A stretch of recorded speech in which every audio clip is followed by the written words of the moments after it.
अस्सलाम वालेकुम। बैड ਦੇ ਉੱਤੇ ਕੁੜੀ ਪਈ ਸੀ ਤੇ ਉਹ ਕਹਿ ਰਹੀ ਸੀ ਵੀ ਹੁਣ ਬਹੁਤ ਦੇਰ ਹੋ ਗਈ ਆ, ਹੁਣ ਤੁਸੀਂ ਕੋਸ਼ਿਸ਼ ਨਾ ਕਰੋ ਤੇ ਮੈਨੂੰ ਨਾ ਹੱਸ ਕੇ ਖੁਸ਼ੀ ਨਾਲ ਅਲਵਿਦਾ ਕਰੋ, ਕਿਉਂਕਿ ਹੁਣ ਬਹੁਤ ਦੇਰ ਹੋ ਗਈ ਆ ਤੇ ਮੇਰੇ ਦਿਲ ਦੇ ਉੱਤੇ ਸੰਦੂਰ ਆ। ਇਹ ਸੀਨ 1992 ਚ ਆਈ ਹੋਈ ਫਿਲਮ ਦਿਲ ਕਾ ਕਿਆ ਕਸੂਰ ਦਾ।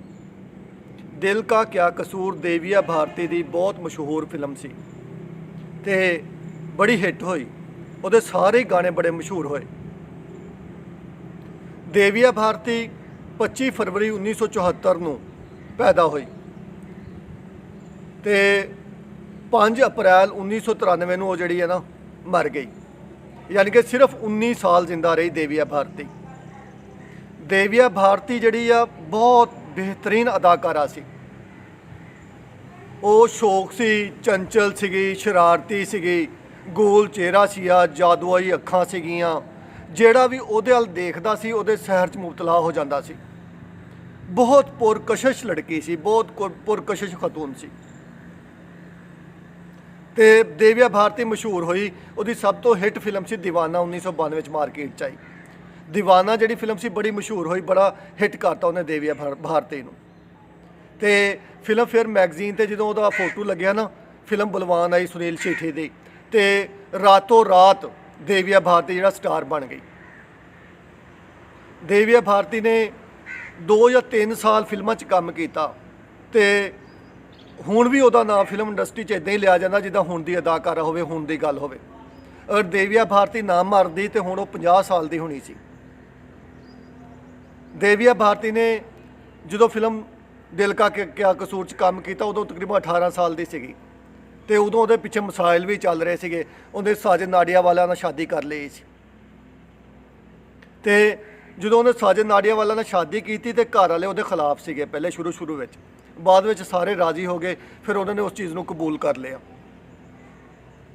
31 ਜਨਵਰੀ 1992 ਨੂੰ ਜਦੋਂ ਉਹਦੀ ਫਿਲਮ ਆਈ ਨਾ ਦਿਲ ਕਾ ਕਿਆ ਕਸੂਰ, ਤੇ ਬੜੀ ਹਿੱਟ ਹੋਈ। ਉਹਦੇ ਗਾਣੇ ਬੜੇ ਹਿੱਟ ਹੋਏ। ਪਾਕਿਸਤਾਨ ਵਿੱਚ, ਹਿੰਦੁਸਤਾਨ ਵਿੱਚ ਬੱਚਾ ਦੇਵਿਆ ਭਾਰਤੀ ਦੇ ਨਾਂ ਤੋਂ ਵਾਕਿਫ ਹੋ ਗਿਆ। ਉਹ ਬਹੁਤ ਸੋਹਣੀ ਸੀਗੀ, ਉਹਦਾ ਹੱਸਣ ਦਾ ਅੰਦਾਜ਼ ਬਹੁਤ ਸੋਹਣਾ ਸੀ, ਉਹਦਾ ਡਾਇਲਾਗ ਡਿਲੀਵਰੀ ਬਹੁਤ ਸੋਹਣੀ ਸੀਗੀ ਤੇ ਉਹ ਪੁਰਕਸ਼ਿਸ਼ ਸੀਗੀ। ਉਹਦਾ ਨਾਂ ਫਿਲਮਾਂ ਦੀ ਕਾਮਯਾਬੀ ਦੀ ਜ਼ਮਾਨਤ ਬਣ ਗਿਆ।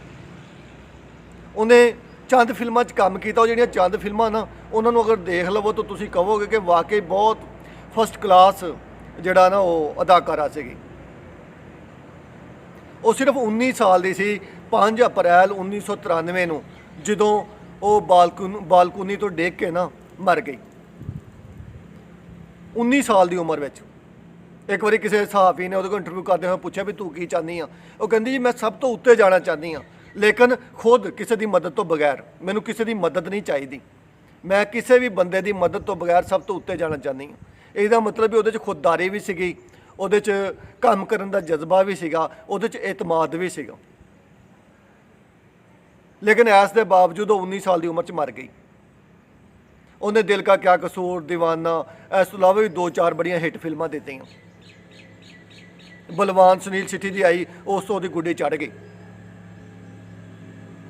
ਉਹਨੇ ਸਾਜਨ ਨਾਡੀਆਵਾਲਾ ਨਾਲ ਸ਼ਾਦੀ ਕੀਤੀ। ਉਹ ਖੁਦ ਹਿੰਦੂ ਸੀਗੀ ਤੇ ਸਾਜਨ ਨਾਡੀਆਵਾਲਾ ਮੁਸਲਮਾਨ ਸੀ। ਜਦੋਂ ਮਰ ਗਈ ਬਾਲਕੋਨੀ ਤੋਂ ਡਿੱਗ ਕੇ, ਤੇ ਕੁਝ ਲੋਕਾਂ ਦਾ ਖਿਆਲ ਆ ਵੀ ਇਹਨੂੰ ਜਿਹੜਾ ਨਾ ਬਾਲ ਠਾਕਰੇ ਨੇ ਮਰਵਾਇਆ ਸੀ।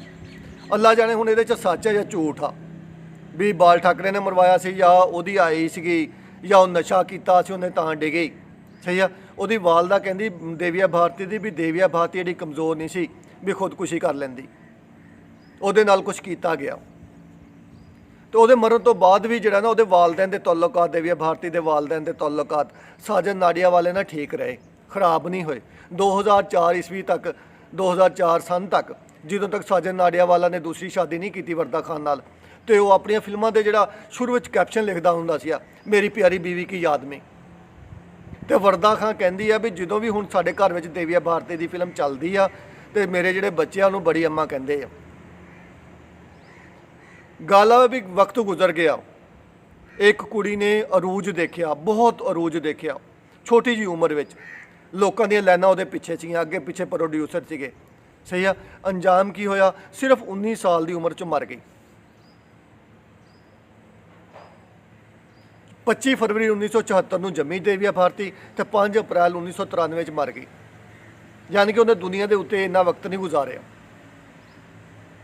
ਸੋਚਣ ਦੀ ਗੱਲ ਆ ਵਾ ਵੀ ਹਰ ਚੀਜ਼ ਨੂੰ ਫਨਾ ਵਾ, ਹਰ ਚੀਜ਼ ਖਤਮ ਹੋ ਜਾਣੀ ਆ। ਅਸੀਂ ਖੂਬਸੂਰਤ ਆ ਫਿਰ ਵੀ ਮਰ ਜਾਣਾ, ਸਾਡੇ ਕੋਲ ਦੌਲਤ ਆ ਅਸੀਂ ਫਿਰ ਵੀ ਮਰ ਜਾਣਾ, ਅਸੀਂ ਮਸ਼ਹੂਰ ਆ ਸ਼ੋਹਰਤ ਆ ਫਿਰ ਵੀ ਮਰ ਜਾਣਾ, ਅਸੀਂ ਜਵਾਨ ਆ ਫਿਰ ਵੀ ਮਰ ਜਾਣਾ, ਅਸੀਂ ਜੋ ਕੁਝ ਮਰਜ਼ੀ ਆ, ਸਾਡਾ ਅੰਜਾਮ ਇੱਕੋ ਹੀ ਆ, ਮੌਤ। ਤੇ ਫਿਰ ਜਿਹੜੇ ਹੁਣ ਫਿਰੌਨ ਬਣੇ ਫਿਰਦੇ ਆ, ਯਜ਼ੀਦ ਬਣੇ ਫਿਰਦੇ ਆ, ਸ਼ਦਾਦ ਬਣੇ ਫਿਰਦੇ ਆ, ਇਹ ਕਿਉਂ ਨਹੀਂ ਸੋਚਦੇ? ਨਮਰੂਦ ਬਣੇ ਫਿਰਦੇ ਆ, ਇਹ ਕਿਉਂ ਨਹੀਂ ਸੋਚਦੇ? ਇਹਨਾਂ ਨੂੰ ਸੋਚਣਾ ਚਾਹੀਦਾ ਵੀ ਹਰ ਅਰੂਜ ਦਾ ਜ਼ਵਾਲ ਆ, ਹਰ ਕਹਾਣੀ ਦਾ ਇੱਕ ਅੰਜਾਮ ਆ, ਹਰ ਜ਼ਿੰਦਗੀ ਲਈ ਇੱਕ ਮੌਤ ਆ। ਜਦੋਂ ਵੀ ਅੱਲਾਹ ਤਾਲਾ ਅਰੂਜ ਦੇਵੇ ਤੇ ਔਕਾਤ ਤੋਂ ਬਾਹਰ ਨਹੀਂ ਹੋਣਾ। ਅੱਲਾਹ ਤਾਲਾ ਕਿਸੇ ਵੀ ਚੀਜ਼ ਤੋਂ ਨਵਾਜ਼ੇ ਤਾਂ ਹੋਰ ਝੁਕ ਜਾਣਾ, ਲਿਫ ਜਾਣਾ, ਉਹਨੂੰ ਹਜ਼ਮ ਕਰ ਲੈਣਾ। ਜਿਹੜੇ ਜੇ ਔਕਾਤ ਤੋਂ ਬਾਹਰ ਹੋ ਜਾਂਦੇ ਨਾ, ਜਿਨ੍ਹਾਂ ਨੂੰ ਇੱਜ਼ਤ ਰਾਸ ਨਹੀਂ ਆਉਂਦੀ, ਬਦਹਜ਼ਮੀ ਹੋ ਜਾਂਦੀ ਹੈ ਦੌਲਤ ਤੋਂ, ਸ਼ੋਹਰਤ ਤੋਂ, ਤਾਂ ਫਿਰ ਉਹਨਾਂ ਦਾ ਜ਼ਵਾਲ ਬਹੁਤ ਭੈੜਾ ਹੁੰਦਾ। ਹਰ ਚੀਜ਼ ਲਈ ਮੌਤ ਆ, ਸ਼ੋਹਰਤ ਲਈ ਵੀ ਮੌਤ ਆ, ਦੌਲਤ ਲਈ ਵੀ ਮੌਤ ਆ, ਹੁਸਨ ਲਈ ਵੀ ਮੌਤ ਆ। ਕਦੀ ਵੀ ਗਰੂਰ ਨਹੀਂ ਕਰਨਾ। ਦੇਵੀਆ ਭਾਰਤੀ ਹੋ ਗਈ, ਹੋਰ ਵੀ ਬਹੁਤ ਬਹੁਤ ਨਾਮ ਆ ਇੱਦਾਂ ਦੇ।